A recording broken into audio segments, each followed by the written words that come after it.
Hey everybody. So a few weeks ago, I was watching videos on dig tools and how to make alterations and stuff, and I watched a video by JMO who took one of these spades and cut it like this, and he cut his a lot better, I think, because this is a piece of junk. It just buckles and folds. But I am in North Texas where it's dry like 90% of the time, and the ground's hard as a rock, so that failed miserably. So I took it up a step and I made this.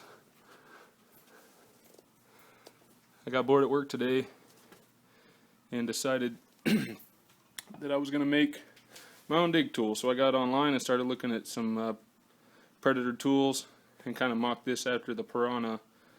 It's a little bit wider, but height-wise it's pretty much the same. It's 11 inches tall. And then I went next door to my work, and there's a fab shop that they make tanks, 18-wheeler liquid tanks or whatever you want to call it. So he actually cut out a 1 square foot of 1/8 inch sheet metal for me, and then I took pictures of the process, and I'll show you those here in a minute. But what I did was I took that. Obviously, this was the 1 square foot. And it's 11 inches tall. The blade right here is 5 inches wide at these 2 points. And then at the top it's only about a little less than 9. But I use a plasma cutter to cut it out. And then I grinded all the edges off. I still have some work to do before it's done. I'm going to put a good edge on it here, and then I'm going to actually temper it and harden it first, and then put a good edge on it. I'm not going to put the hash marks in it for the roots and stuff because I don't really have that problem. My problem's really just getting through the dirt. Then I use a piece of this. It's steel. It's a 1-inch steel line for gas. I got it at the hardware store for about $8. It was a 36-inch piece, and I cut a little bit off the top to make a T-handle, and I welded that on there. And all in all, it's just barely under 40 inches.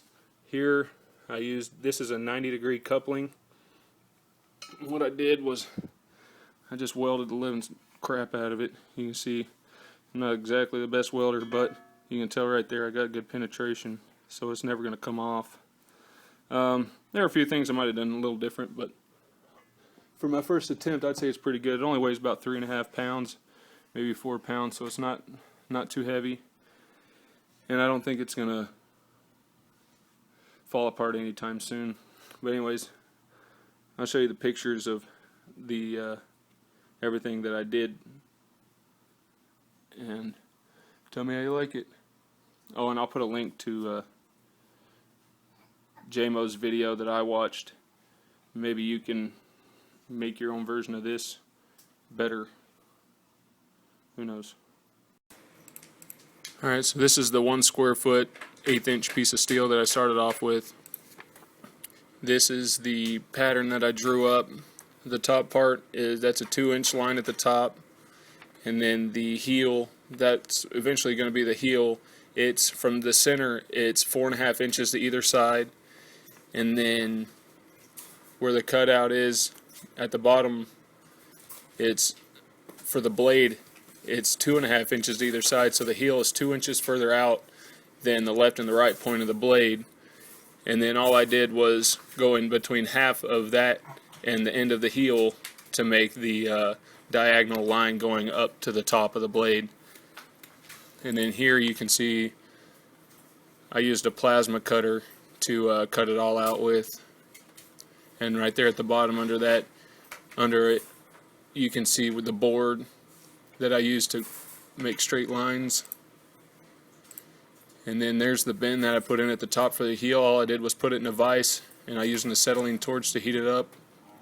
And I slowly bent it over, and then I used a hammer to get a nice good crease. And then here I just cut out a little piece of the steel in a V shape at the top of the heel, so that it will allow it to give it a good crease. And then here you can see I put not a very big crease, but I did put it in a vise again, and then I put a little bit of a crease down the center just to give it a little more rigidity and structure when you're digging, so it doesn't just fold under itself. And then here's the kind of the finished product. I still have a little bit of work to do, clean up the edges, round them all off to make them nice, and I'm going to paint it and put a blade on it, and then we will see how well it works. But anyways, thanks for watching.